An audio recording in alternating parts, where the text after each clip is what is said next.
I'm from Illinois, from Bloomington. Work for State Farm. Work for State Farm. Yeah.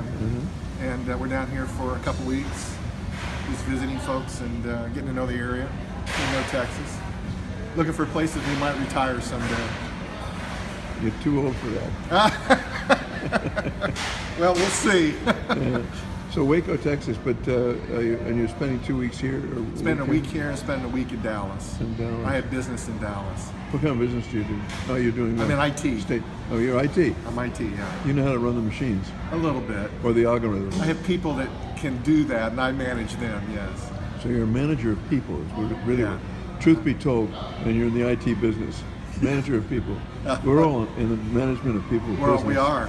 We are. In fact, if you don't too. do that well, it doesn't matter what business you're in, you're not going to do well. We're traveling.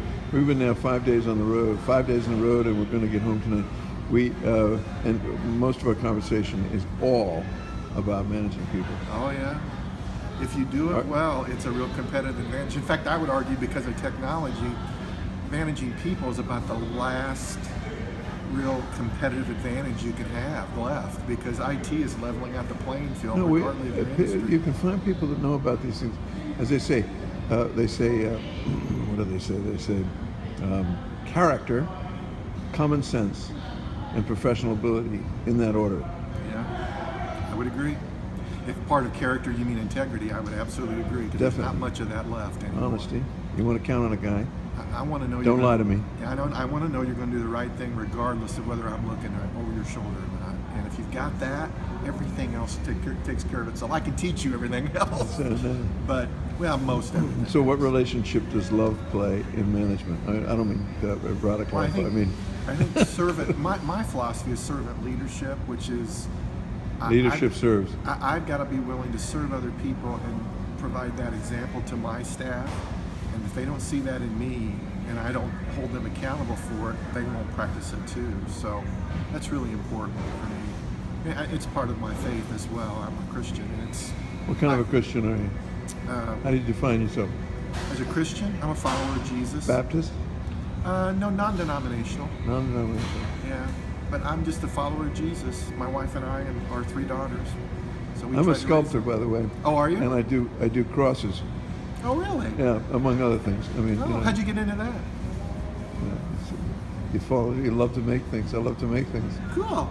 And I got a spiritual corner to me, and that's cool. I'm probably center, actually. Yeah. But anyway, that's where I get that philosophy. Is I think it's really important, because Jesus served. He came to serve, not to be served. And I try to do the same thing as I lead. It's really important. And I think ultimately it provides joy of work, which we're all looking for, joy of work.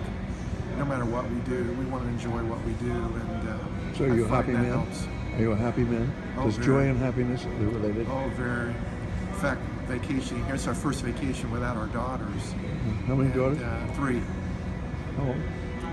20, about to be 25, 23, and 19. So it's wonderful to watch them grow and build relationships, and it's what life's all about. I have 9 grandchildren. Congratulations! Good for you. Where are they at? 4 grown-up children. They're up in Connecticut. Oh, are they? Okay. Okay. And the youngest at about a year, and oldest at 10. Yeah. Yeah. So you said you're headed to Austin? We're headed for South by Southwest. I've got one of my sons who hasn't got any children. He's pulling me in. He's saying, "Come to South by Southwest. You'll be amazed." You know it? Yeah. It's the interactive Web 2.0, and then all the things that come up, and music, and cool. And I think it's going to be stuff which I can't even imagine. The people that I can't imagine, because it's right now, spring break. Your kids know spring break. Oh, sure. I'm off that pace. Well, I still have one that's at college, but oh yeah, I think her spring break is. Where's she at college? Illinois State.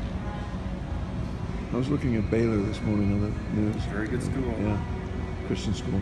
Very impressive school. Yeah, we've been here a few days, and the Baylor facilities are impressive. So I need to get back to my tell me your wife. name again so that I can identify this. Yeah, Steve Wallace. Steve Wallace. And Steve, just for my record, put in tell me your email address. Oh, no, you don't want to put it on here. Anyway, you'll give it to me so that I can send this to you. Here, I'll give you a card. Thank you so much. And I'm going to sign off. This is for Roger Smith News. Sitting at it's called the Collins Street Bakery in Waco, Texas. Correct. And here we go. Friendly people traveling.